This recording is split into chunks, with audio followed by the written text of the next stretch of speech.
Hello and welcome to the CVI's webinar called the Best PCI Case of the Past Year. This is actually one of my favorite, the most favorite webinars of the year because I get to see the coolest cases happening in the US and around the world. We are very privileged today to have a great panel with Dr. Katie Dawson from Providence Heart Clinic in Portland, Oregon, Dr. Jay Khatri from NewYork-Presbyterian, Cornell, and Dr. Ricardo Santiago from PCI Cardiology Group in San Juan, Puerto Rico. Welcome, everyone, and we're super excited to see your cases. This is a CME session, so we will have CME. You can get this through the CVI website, and we would like to thank our sponsors, Abbott, Medtronic, as well as Shockwave, for supporting this webinar series.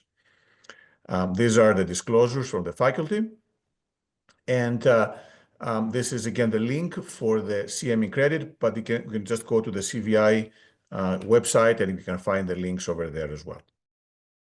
So having said that, again, thank you all, and we'll start with Katie Dawson, who is going to talk to us about her best PCI case of the year. Thank you so much, Katie.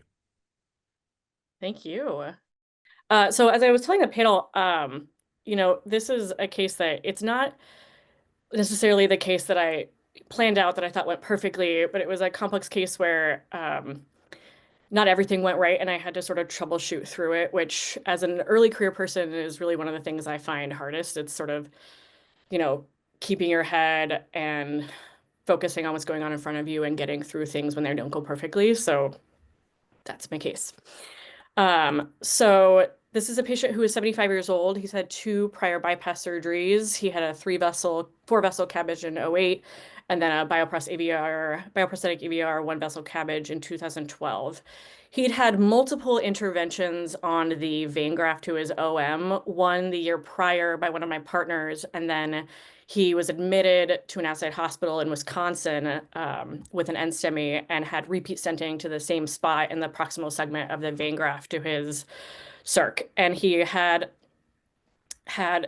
really good after both interventions. He'd felt very good after the first one and very good after the second one. And then a few months later, he just had recurrent angina again. And he had a stress test which demonstrated inferior and lateral wall ischemia, and so was referred for cath. These are his diagnostics films. He has a really nice lima. It just goes to kind of a crummy LAD. And on his echo, actually, his apex was kind of akinetic and aneurysmal. So most likely that segment is infarcted, I think. He has basically 1 ramus off of his native left and an occluded circ. The vein graft to his RCA, which has been previously stented as well, is occluded. And then he has this vein graft. Sorry, I thought I set these to play. Which honestly, when I cast him, I thought he was going to have severe ISR of this vein graft segment like he had in this PRAS-2 interventions, but it honestly didn't look that bad to me. However, the circ is giving basically all the collaterals to his RCA, which is flesh occluded at the ostium. This was basically the closest I got to it after multiple attempts and multiple catheters. So this was done as an outpatient. So I met with him in clinic and I talked to him about how I wasn't entirely sure if his symptoms were from this ISR and the proximal graft, but since there wasn't really a lot else, I think it would be reasonable to fix his native circ given recurrent interventions to that graft. And then maybe that would open up some options for his RCA, as where he was currently at, it was a flush occluded right that we really didn't have a lot of options for. And since he had some inferior ischemia. So that was sort of our plan. And then basically the day before he was supposed to see me in the lab, he got admitted to one of our sister hospitals with unstable angina. And maybe we can ask, so Jay, I know you've seen a lot of complex bypass patients, and sometimes the graft looks okay, but it still has significant lesions. And also, if I'm seeing this correctly, there may be some disease distal to the touchdown. Looks like there's some diffuse disease down there. Yeah. So yeah, just curious, Jay and Ricky, I mean, do you ever treat those grafts that appear to be okay, but they've reached an OST already and they may be causing problems? Yeah, that's sort of the big quandary, right? And this is something that's been intervened on multiple times, and he's had recurrent acute coronary syndromes. I agree with what Katie's ideas are, is that this is the opportunity. It's open. Maybe now is the time to see if you can get that opened up, and maybe it might give some future options to get into the RCA as well. Yeah. My non-evidence-based approach, if it's a focal lesion in the graft, very focal, I'll stent it and give it a try. Of course, if it's not in the touchdown or anything else. But if it comes back again, it's probably getting stented and then used as a retrograde conduit in a stage procedure.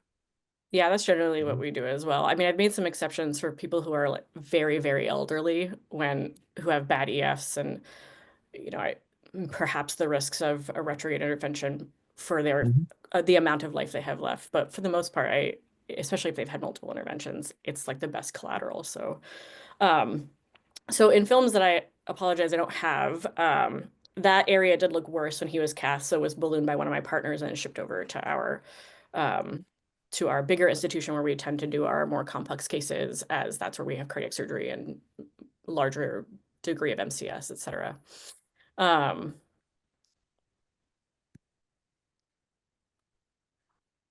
So these are my setups. I was bilateral groin, which I tend to be for post-CABG patients, with an 8 French in the right and a 7 French in the left, long sheaths, typically 45 centimeter.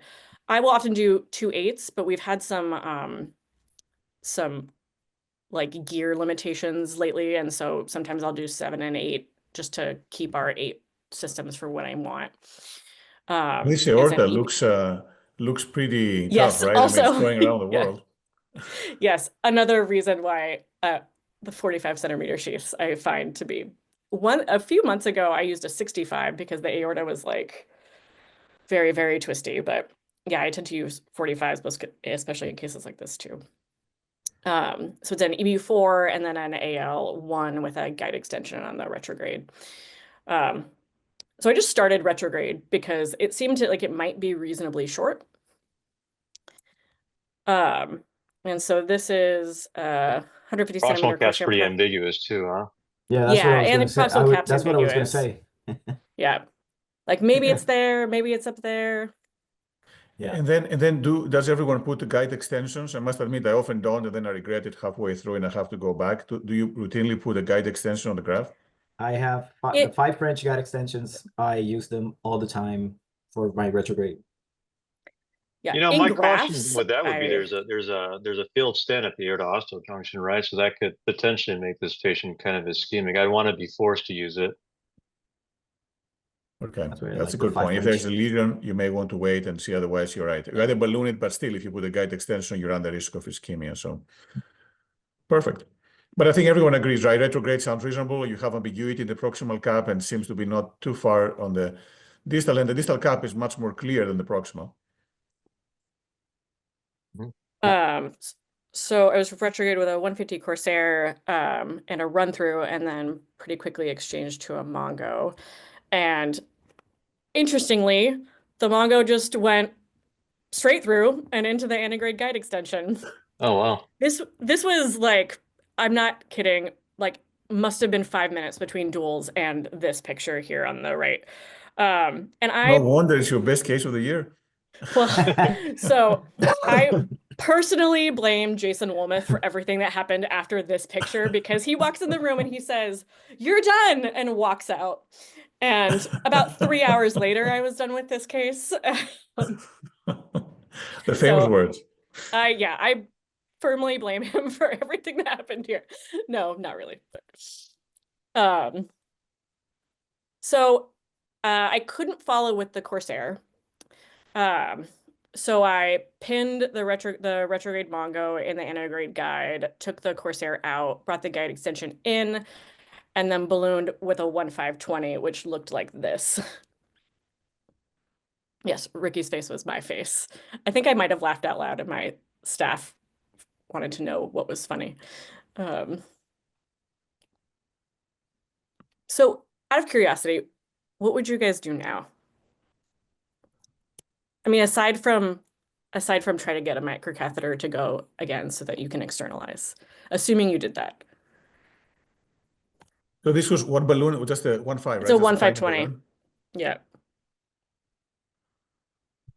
I guess the one thing you could think about is doing a tip-in and try to come in antegrade, because you have a Mongo, so you can drive it, you can still steer it. Yeah. do a tip in and try to, well, if you're successful, get as far as you can with your antegrade microcatheter.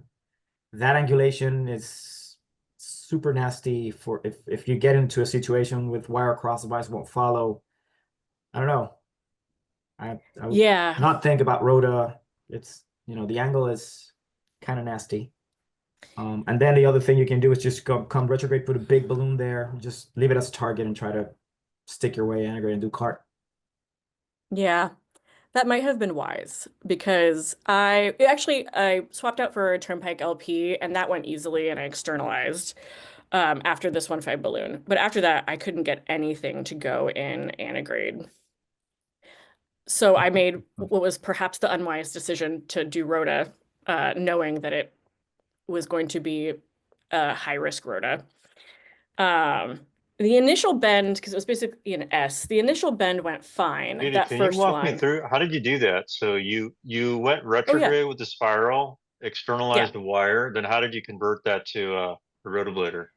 Yeah, so then I brought in Sasuke, put a wire into this smaller branch down here because I actually didn't want to. I was a little bit worried about having to do like all of these bends, so I just put it down here so it was slightly straighter, and then I took the externalized wire out, and then swapped the regular recurse wire to a row So an floppy. antegrade Sasuke was able to track the retrograde wire through this lesion, so you could deliver the wire distally. Yeah.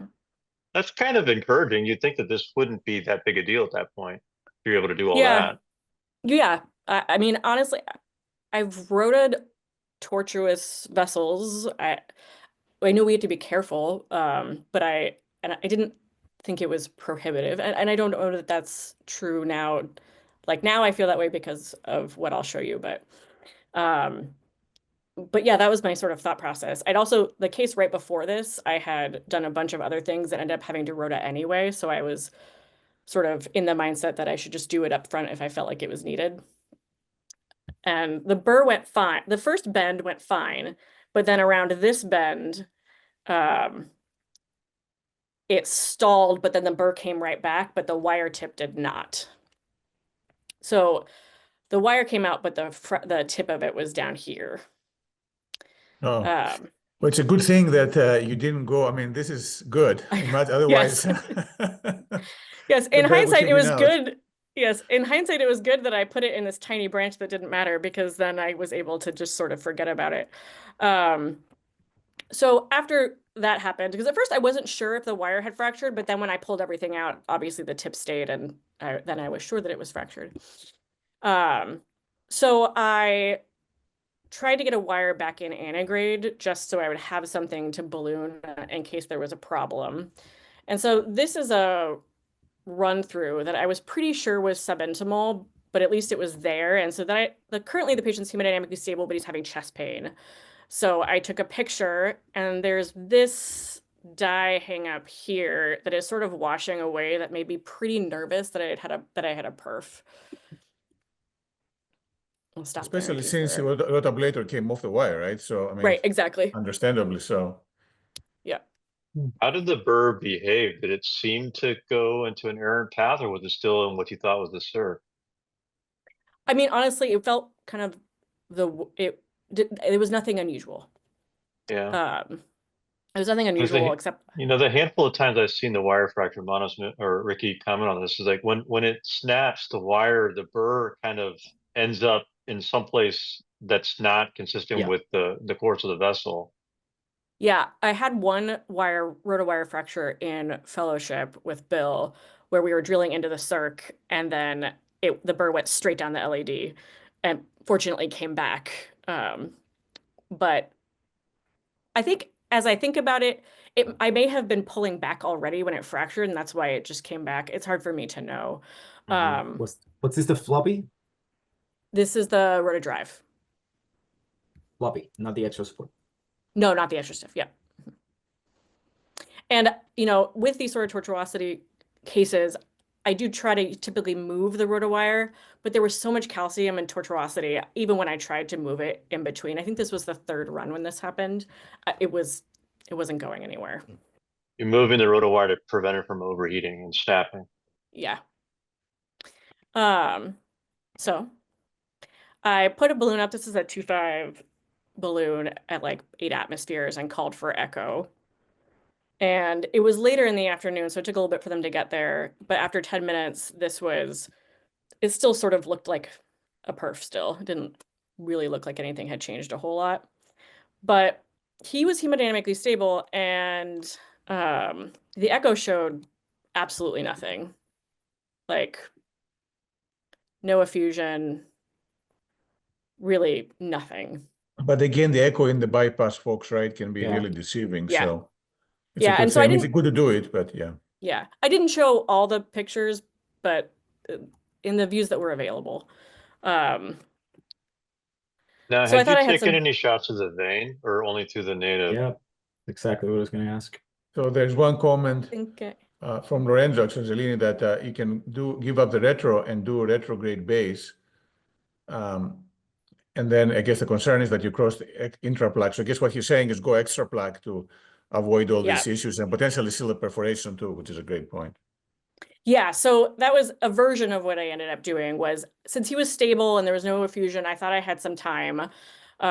So I went back retrograde and wired into it with a Pilot 200, externalized again, and then ballooned for a longer period of time. And when I took a picture, actually, it looked better. Like I didn't really see that contrast stain much anymore. So you were now extra plaque. Was the wiring, do you think it went, because you had the balloon up when you were wiring, the undergrade balloon? Or how do you know it's extra plaque now versus intraplaque?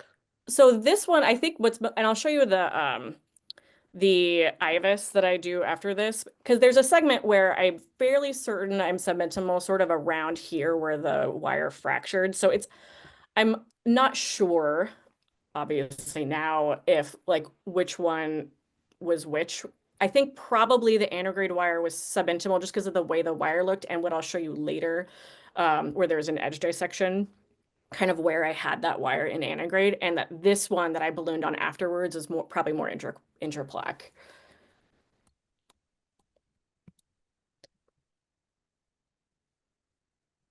So anyway, I wired that lower branch with another wire and then ballooned through here and IVUSed. I also IVUSed the OM2, but for the sake of time, I'm only going to show you the OM1. It almost looks like there's stent there, but I know for a fact that there's not. Whoa.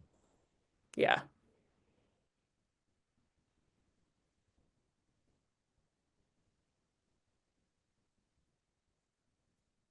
This is the part where it could be subintimal, it could be nodular calcium. I think it's subintimal. That looks sub in me there. Subintimal, yeah. And you're up. There are some calcium fractures there. And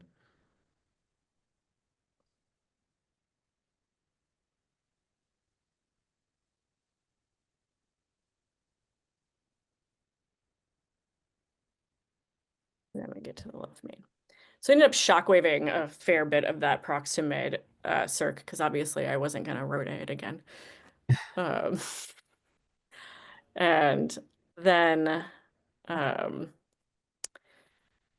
stented that lower branch with a 3012, and then the OM1 back to the left main with a 3038 and a 3533 with the post-stills as stated.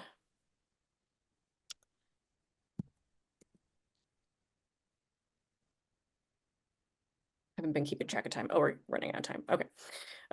Kissed out so I will admit that at this point, the case had been very long. So I just T-stented that OM2 and then kissed it out. I could not do a 2-stent strategy at this point in the case that required multiple recrosses. Like I just didn't have it in me. And so then I took this picture and I wasn't sure if this was just competitive flow or if there was dissection here, because it sure looked like there was dissection. I apologize that my pictures aren't playing super well. But you had not done anything there, right? You've not done balloons. I had that I'd had that wire in antegrade when I had lost the rota that I was pretty sure was not that was within the architecture, but just the way the wire had acted, I was pretty sure was subintimal. So I thought it was entirely possible that I had dissected something there. But I had Jason come and look at it too, and he was like, just coil the graft and we'll see what the flow looks like after that. So that's what I did.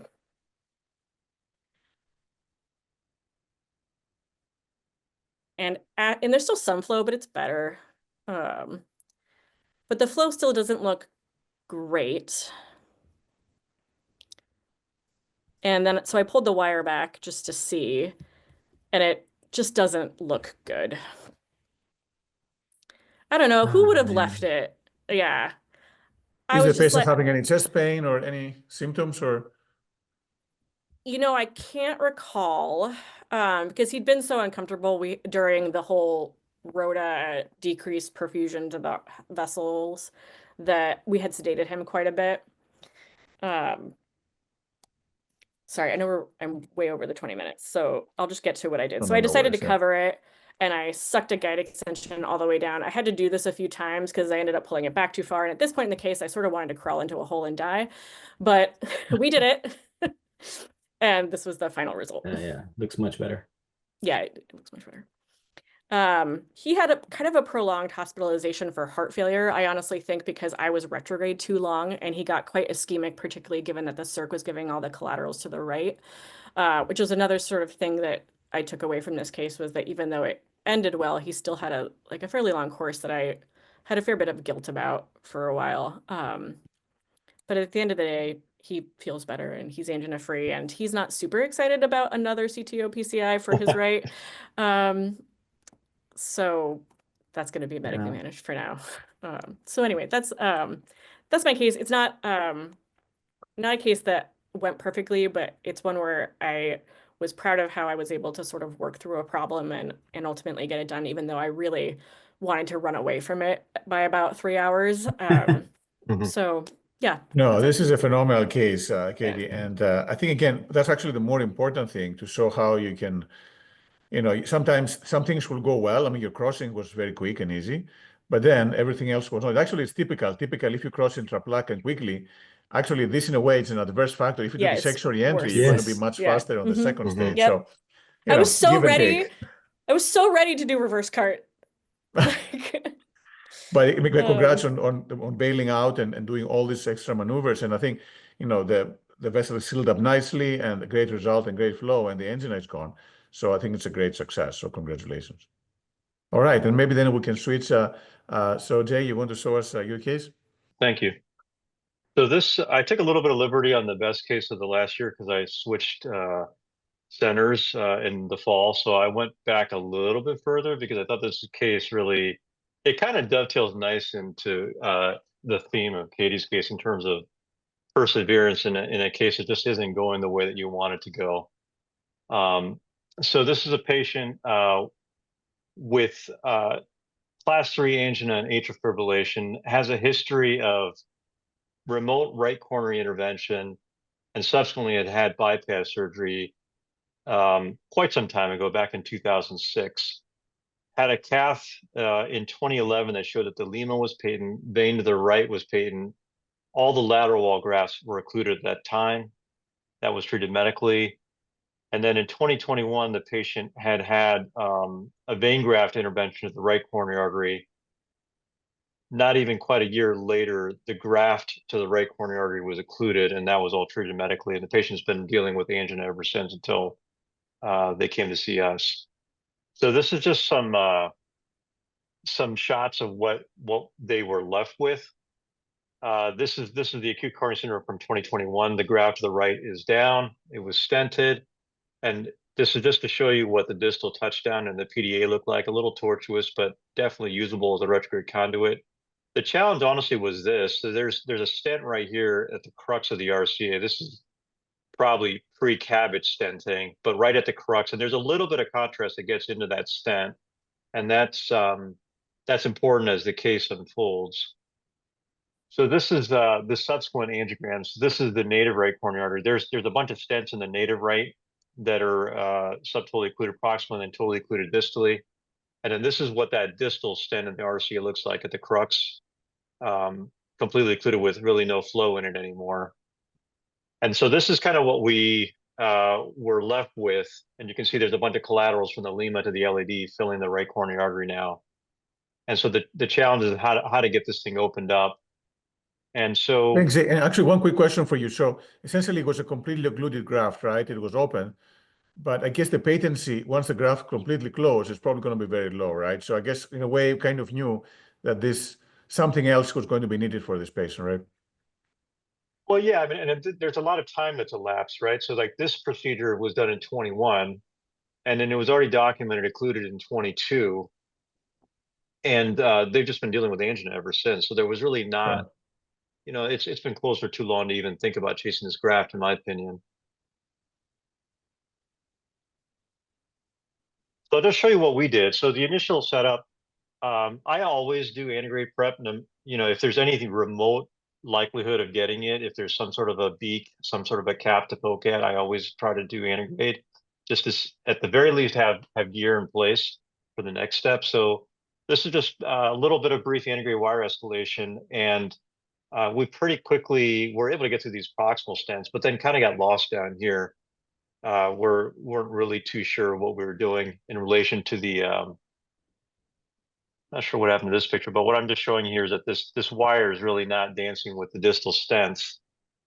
So we quickly gave up on this, just left this stuff in place and went on retrograde.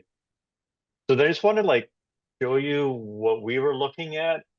So there's a bunch of retrograde options. So ideally the first one, this first septal was my first choice, only because it actually connects to the PL. And I thought that would be better because, as you remember, there's that stent in the distal RCA right at the crux. And I thought that if we came down the PDA, it would be challenging to make that 90-degree turn into the occluded stent. And I want to try to avoid that if possible. And then obviously the third option is the occluded vein graft to the PDA. That's another option to try to poke at. I've not had a ton of luck with stented bypass grafts that are occluded. I think that unstented occluded grafts are fair game, but once they've been stented, they just behave very, very in a very unfriendly fashion. I don't know, Manos, if you have any thoughts or comments on that. Well, exactly the same experience as you. Usually, then you have issues to cross, the wire gets stuck, and often I create some stains that I don't like to see. So I have the same thing. I don't know, Ricky and Katie, if you had similar experiences. Yeah. Yeah, I basically the same. usually spend 30 seconds to 2 minutes trying to shove a Pilot 200 and a microcatheter down just to see if it'll go. But if it doesn't easily, then I just give up on it and move on. Yeah, I'm at the point now, if it's stented, I don't even bother with that because I feel like they're just different. They're just so organized. It just doesn't work. But at any rate, so the rationale here was to try to get into S1 rather than S2 because I wanted to get into PL rather than the PDA because of that stent and the angulation at the crux. That was the idea. And, as things typically go, we were never able to select S1. It was impossible. We tried a couple of different wires and just couldn't get in there, could repeatedly get into S2 without even trying. So the idea then was let's see if we could use a dual lumen microcatheter. I couldn't pass a dual lumen into the LAD to save my life. It was just too calcified. So then we decided, let's rotablate this out. Let's make some space for ourselves so we can get into S1. Let's not waste too much time.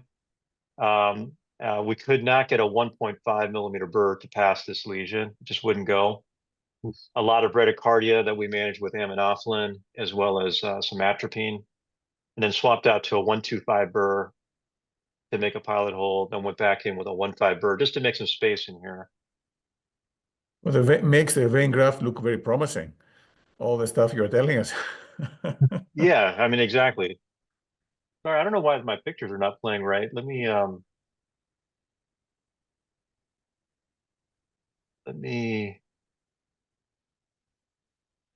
not sure why that's doing that, guys. That's all right. But the bottom line is I still could not select S1. I could only get an S2 despite all of that effort. So, it's easy to get frustrated, but we figured, okay, at least we tried and we just can't do it. So we'll just have to work with S2. So this is this is just going retrograde down S2. It wasn't really that hard to get down there with a microcatheter. I did a tip injection down here just to see what that distal vessel looks like. And, you know, there's actually some flow in that stent, so that's encouraging. So I didn't think it was going to be that big a deal to get going, but we ran into issues pretty quickly. So we poked at this with a couple of polymer jacketed wires and could never really make that turn, even though that there's some flow. I was surprised to see that the wires, they just wouldn't make the turn at all. And in the process of doing this, the patient had a VF arrest and had to be defibrillated. You We think did achieve ischemia? Ross. Yeah, I Ischemia would from- assume that it was just ischemia. Maybe we got into one of the nodal branches or something like that. I'm not totally sure, but we got Ross quickly and she stabilized. So we kept working. Any thoughts on what you guys would do next? Yeah, I would be hopeful that the stent is underexpanded, and I would stop trying to get, you know, into the stent and just maybe try to go around it. Again, the angle is horrible. Yeah, ultimately it was just at that angle. I just couldn't make the turn. It wasn't even making the turn, let alone interacting with the stent, which I was a little surprised by, but I just couldn't get it to do it. You I even could- tried with, And go ahead. yeah, You could knuckle antegrade and get it down to that spot, and it would be harder to do a facilitated ADR via through a stent, but not like impossible. You could try to do that. Yeah, no, that's definitely a good idea that I didn't think of. What I tried to do next is put a supercross down there, which tracked down that septal, but it obviously isn't pointing in the right direction, so I really couldn't get going with that. I wanted to put a dual lumen down there because it was pretty easy to wire the PL, but the dual lumen wouldn't track down the septal. Yeah, I tried to so do then- that once and I couldn't get it to go. I've had pretty good luck getting dual lumens to go down septals, but of course in this case it just wouldn't work. Just wouldn't work. So then what I did next is I just put a retrograde wire down the PL and use that as a target and then work antegrade again to try to get going antegrade. And I just could not get the antegrade wire to track the retrograde gear at all. They just would not line up. So I didn't feel very comfortable that was doing anything good. So that's kind of where we're at with this. So any other thoughts? What would you guys do at this point?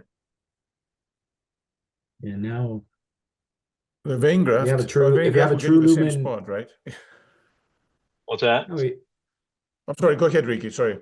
No, I'm saying like now with the advent of slash, if you have a retrograde, if you have, you know, you have a true lumen, a wire in a true lumen retrograde.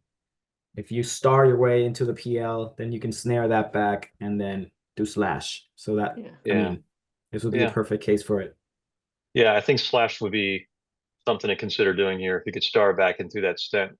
Something weird was happening here, and I could never really feel comfortable that this antegrade wire was really tracking correctly. I mean, this picture looks good, but in the case, things were really pretty far off of each other. So I kind of just got really frustrated and just started just flailing with my wire, and then believe it or not, it went down S1 after all of that. So this is just sheer frustration.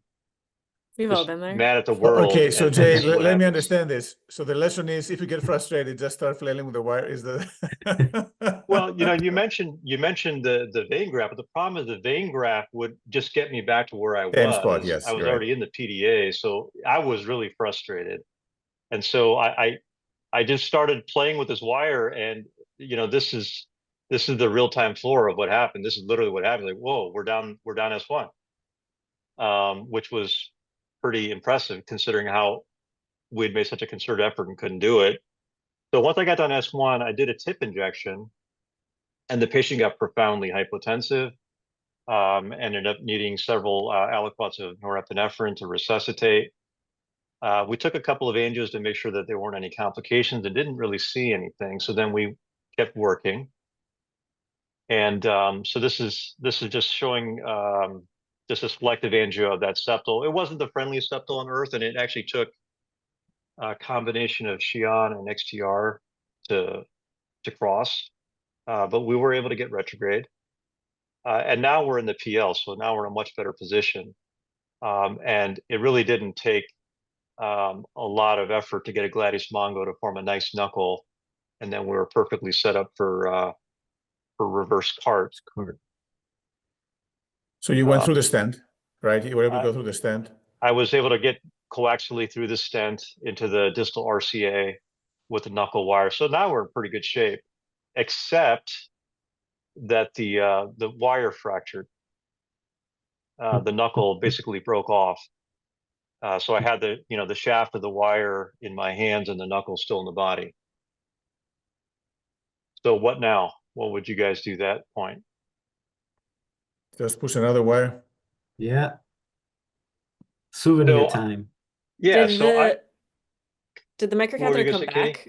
Did the microcatheter come back? Could you get Well, the I didn't wanna- microcatheter back? I Yeah. didn't take the microcatheter back because it was so hard to wire this darn thing. I didn't want to give it up. Yeah. So I left the micro in there and I took a bandit wire. That's a 008 taper wire. And my idea was that, okay, this ultra taper tip hopefully will push out whatever's remaining in the microcatheter, just shove it out. And so this is just the fluorosave of the bandit coming out of the caravel. So that's the bandit there. So it's made it all the way out of the caravel. So I assumed at this point that what this means is that I pushed out whatever was in the microcatheter, that the lumen is now free to work through. And so then I just did reverse cart. So just brought in a balloon to do the reverse cart, and brought in a brand new Gladius Mongo. But I couldn't advance, retract, or torque the wire once I did that. It was fused to the microcatheter. So, I thought I had pushed everything out of the lumen with the bandit, but apparently I had not. Or the tip was probably mangled, is Yeah. my guess. Yeah, that's why I was sort of curious if it could come back at all, because when I have broken off a wire in a septal, like the microcatheter itself was really mangled, like the tip of it. So Yeah, so my litmus test was getting that bandit to come Yeah. out, and I guess that wasn't Yeah. really very accurate. So this is where I'm at now. So I've basically done reverse cart, but the wire's stuck. Can you go undergrade now before you give up the position? Maybe just use this undergrade marker and try to wire undergradely, or do a stingray maybe, or do something to avoid having to pull the retrograde gear. That's a good idea. I don't think I thought of that at the time, but yeah, just backing this microcatheter out might have been good enough to have a gap for an antegrade wire. I probably should have tried that, but I didn't. So what I ended up doing is I just parallel wired the septal with a second microcatheter and pulled the broken wire microcatheter. And it's interesting. So this is what I got. So this is the fresh Mongo. This is the broken Mongo. They actually both came out of this thing as a unit, fused together to the microcatheter, but they came out. And now I have a new microcatheter with a new wire in the septal. And so you'll have to take my word for it, but all I did was wire it with a Xi'an, and it went true to true at this point because the reverse cart had already occurred. And you'll have to believe me when I say that the result was good. I'm not sure why the images are playing this way, but the RCA was opened and it looked great, with no complications. So this is just a still of what the RCA looked like. We went ahead and stented the left main into the LAD as well. So the total contrast dose was 180 mLs, 1.7 gray, but it took nearly 6 hours to complete the case. And really, the themes are very similar to Katie's. The one thing that I do want to emphasize is people kind of get worried about using rotational atherectomy at bifurcations. And honestly, I think that rotational atherectomy actually it facilitates preservation of bifurcations. So I think it's actually a great tool for that. Once you've sorted out that the patient's responding to your resuscitation efforts and there aren't any major complications, I think it's perfectly fine to continue onwards. operator fatigue and frustration are a reality, and relying on a partner or a senior fellow or the team that's in the room with you, all of that's critically important to make sure that you're making sound judgments and taking care of your patient. And that's honestly what ultimately led this case to be successful. And Yeah, that's no, what I've got. again, it's unbelievable. No, thanks. Again, kudos. I mean, that was many people would have given up halfway through, I guess, all this. But persistence did pay off. And you're right. I mean, you were very systematic in approaching and troubleshooting every single challenge that came up. So super, super demonstration. Sometimes persistence is good. At the same time, it brings up the question, right? When is the right time to quit? Because here you persisted and you succeeded, but some other times one might persist and actually not only not succeed, but even get a complication. So just curious, what is people's tolerance or way to think when it's time to stop and when it's time to continue? This was an incredibly challenging case. I mean, not even the technical stuff. So the patient was unstable. They had to multiple times get him out of the, out of trouble. So you show a lot of composure and, trust in your team, probably. Do you have anesthesia, by the way, with you in every case?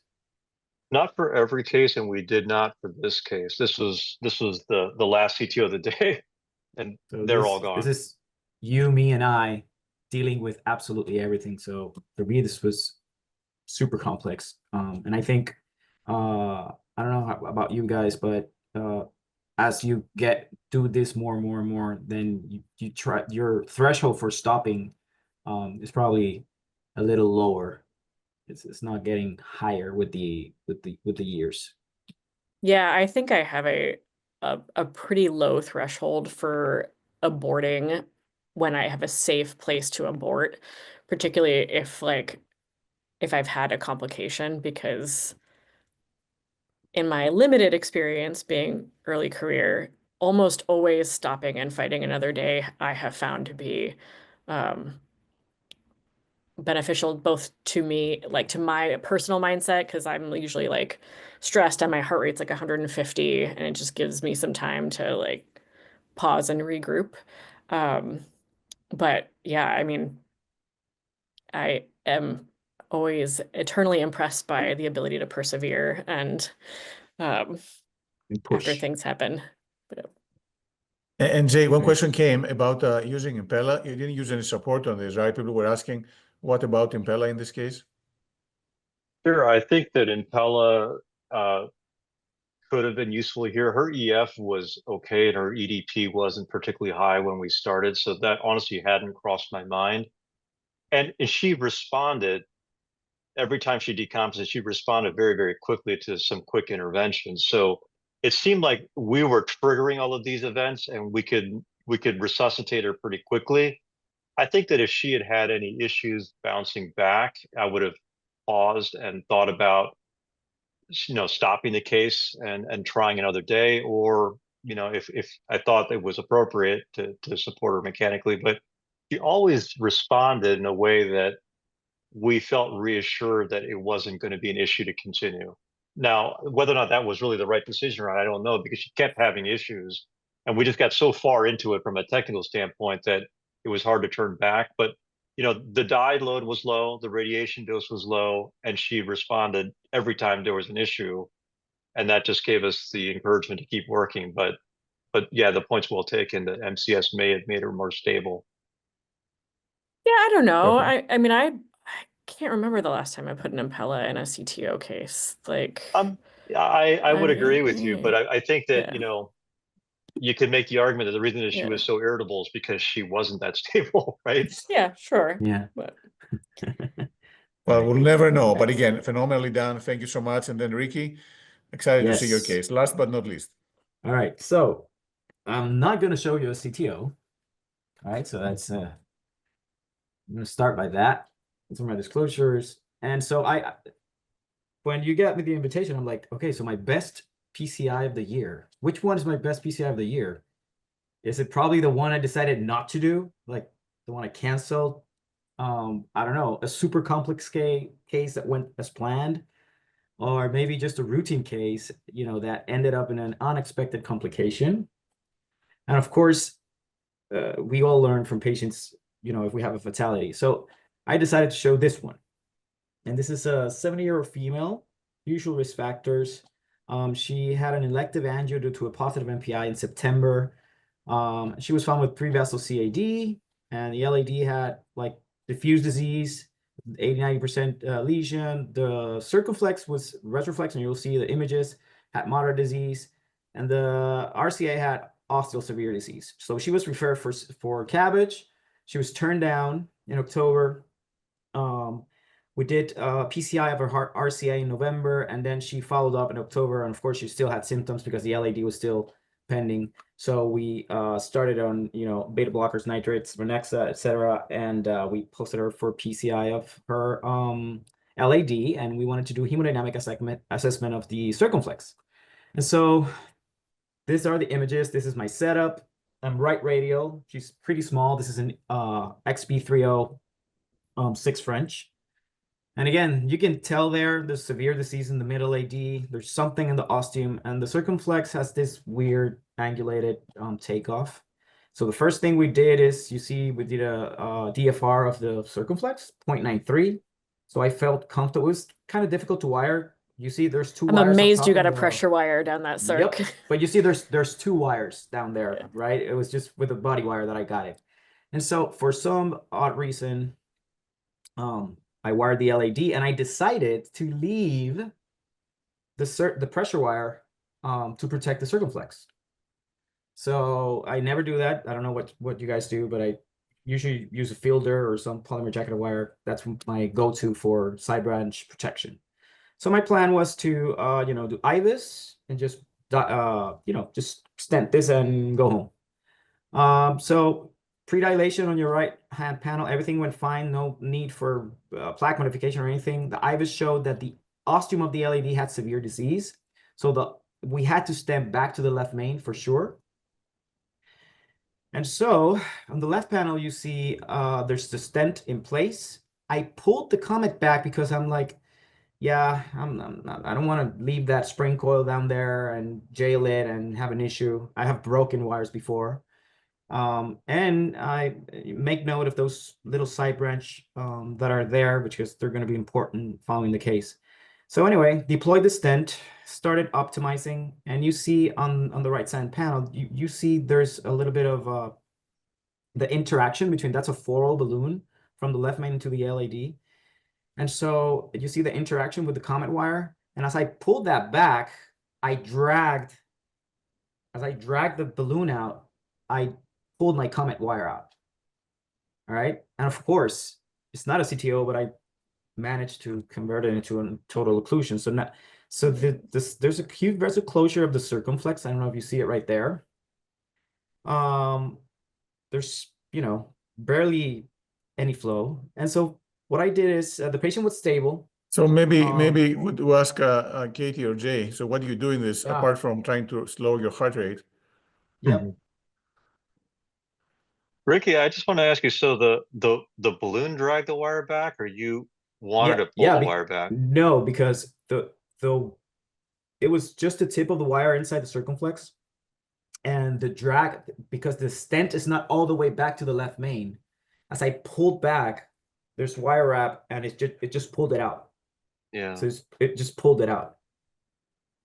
And so right there, I got an angulated supercross in the left main, and this is a run through, right? I'm just trying to find the ostiums, trying to see if it's going anywhere. You'll see a trickle of flow, okay? But I want to put some key takeaway points as we go through the case, which is what Manos was talking about. So again, we already talked about it, but just be mindful of how gear interacts with your wire.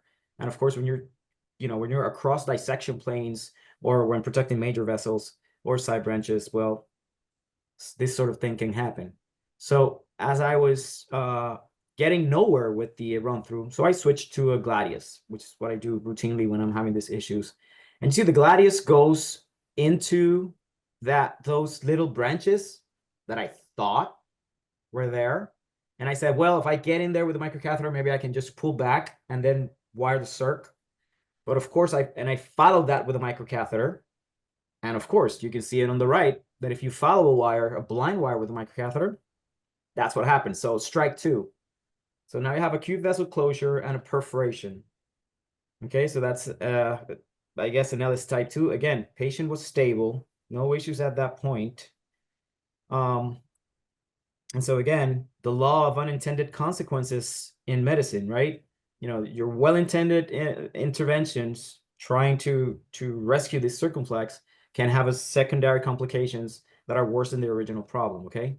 And of course, this we always talk about this, like never blindly follow a wire with a microcatheter. You know, the wire perf might seal easily. Once you open that with a microcatheter, you have a problem. So I had limited options at that point. I'm like, I could put a cover stent in the left vein and just exclude the circumflex forever and take it on the cheek, like lose the circumflex. You can just put a drug-eluting stent and just do protamine and see what happens. You know, maybe try to wire it and do a star, maybe try to go retro and rescue it. I don't know what you guys would have done at this point. Is this a stent that you're putting inside the cover? Is that a regular stent or? I don't know. Yeah. I mean, my decision was to put just a regular stent. Okay. I just wanted to know what So you guys would essentially, have done. but how would that close the perforation though? No, it wouldn't. I'm just that's why I'm giving you my options. I'm like, Oh, I see. Okay. Put a cover stent, and then just do a drug-eluting stent and just give protamine because it's an LS type 2, and just see what happens. Any of you would Did just you, put the cover stent? Ricky, while you're working this, did you think about getting a second access to see if there are some collaterals to the circ?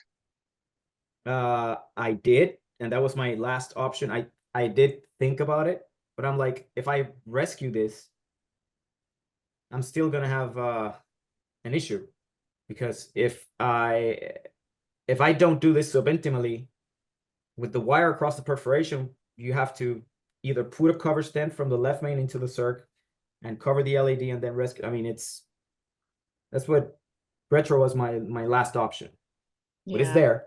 It's absolutely there. It sort of all Okay. depends on how stable she is, right? Because it entirely determines how much time you have to think. Because So if you she have no was- time to, Yeah, she was incredibly stable. Like no chest which is kind of pain. amazing, right? Yep. Yeah. No chest pain. The STs were completely normal, but then again, this is circumflex. How were yours? Not okay. And of course, on the right panel, you see, I just decided I'm just gonna do a drug-eluting stent. I'm gonna reverse her. I'm gonna see what happens to the circ and deal with it. And you can see there's still extravasation there. And I had to try it again after the stent. I'm trying to put a wire down there, but I'm like, man, if I do make this any worse, it's gonna be a problem. So I decided to stop. And again, I put there that I have Definity in my lab. Now I do, but because that wouldn't be an option. So the evolution was I reversed her like 11:55 a.m. Got her out to recovery room again, as stable as she was in the lab. Chest pain free, no issues. And then all of a sudden they called me with hypotension at like 4 p.m. Okay, so of course I already know this is it's tamponade. And now the next picture. So as we go, I routinely do this. If I know I'm going back in with a patient into the lab, I call my surgeon and say, hey, I have a perforation. I'm going to try to deal with it, but I want you to know because such and such, right, to get your team ready. And so he tells me, hey, don't do the pericardiocentesis. Just put her in the room. It's going to take me the same amount of time to put the pericardial drain. Okay. And so that's what he did. So we prepped the patient and they just came in and you can see it there. There's a pericardial drain.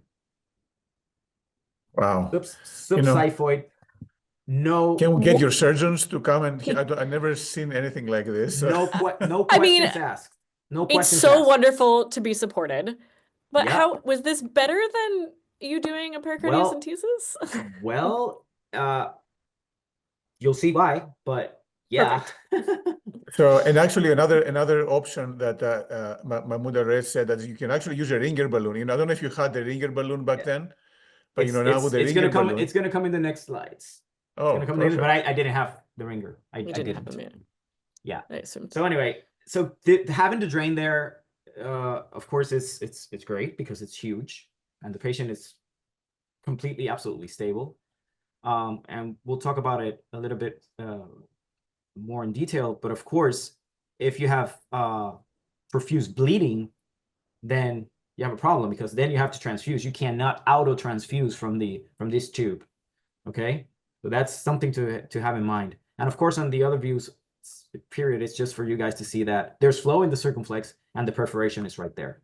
And so the 6 to 8 hour observation period, I think this is like a golden rule. Like we again, not super evidence-based, but you know, if nothing happens within 6 to 8 hours after such a complication, they usually do well.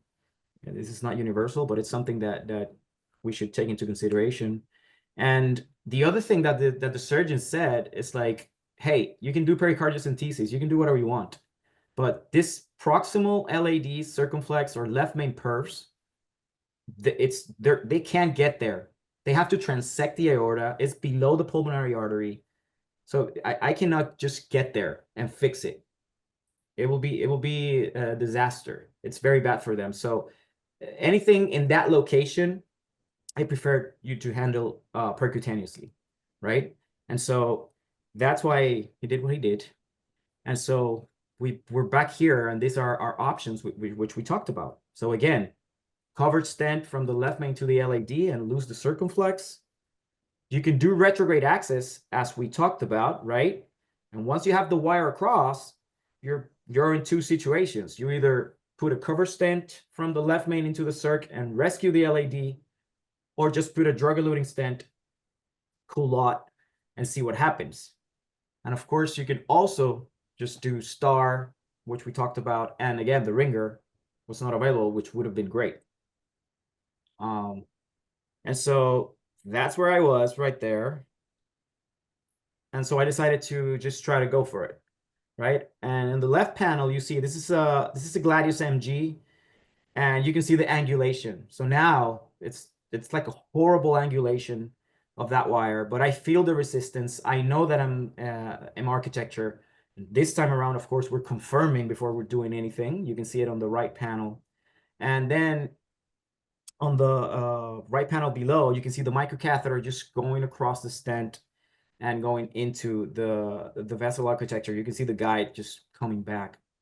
Now on the left, you can see that Gladius just getting caught in plaque and converting from a rolling to a traveling knuckle. And you see it's pretty small. So you probably say, hey, maybe this is true, but it wasn't. Okay, and you can see it on the right side, like your subintimal, and I stopped right where there was the lesion that we did the DFR. Below, you can see that microcatheter just looked so great to try to put a stingray and get in. So I didn't lose like any branches whatsoever. So I'm like, I thought about it, and now thinking about it, I'm like, why did I even bother? But I tried.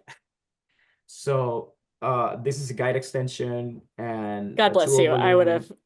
Yeah, and that's a Miracle 12, and I tried, and you can see it on the right side. That's a stingray right there. It didn't even went like nowhere. Yeah, it's not and I'm like, oh my God, if I lose the wire access because I'm trying to do this like this, looking back at it, not a great idea. All right, so on the left. And then Ricky, there's a question here from the audience. That's Yes. a TE probe there, and the patient is intubated. Oh yes, because we have anesthesia. When the surgeon did the pericardial, pericardial windows, he was like, put the TE, put the thing, let's go. Perfect. So yeah.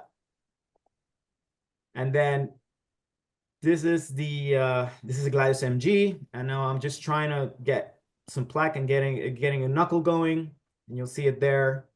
This is a jackhammer maneuver, boom, and it goes, right? And so now you're in the true lumen, and just did STAR. And the purpose for doing STAR is that, of course, we want that tissue flap to cause shifting of the subintimal space and try to cover that perforation. And so after that, I put a stent from the left main, covering the area of the perforation, and I had the intention of leaving the rest without stenting it and just leaving it to heal. But all of a sudden I got like sluggish flow, and I said, there's no way I'm gonna leave this like this. And so I put another stent all the way to the exit point, did final kissing, and this is the final result. And you see the perforation is completely sealed. No issues. You see the bifurcation looks good, and she did very well. And so again, the large bore pericardial tube gives you peace of mind, but again, you know, the auto transfusion is an issue. In her case, there wasn't that much bleeding, so we didn't even have to transfuse her there. And of course, you can use dissection and reentry, either ADR or STAR, just to try to get a subintimal flap to cover the perforation. And that's it. Well, that was an amazing save.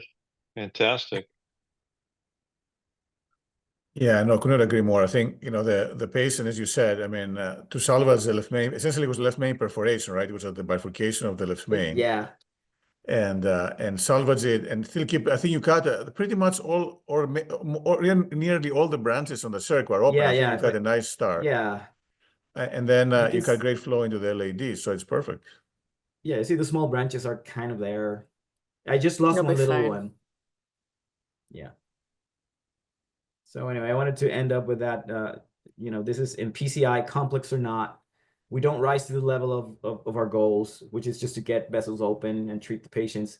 We fall to the level of our systems and preparations. That's a great quote from a great book. Well, thank you, Ricky. I think that was at least 10 lessons from this case that I saw coming up. So you clearly gave us a great pathway for the future. But I think all three cases, what they showed is that persistence is important.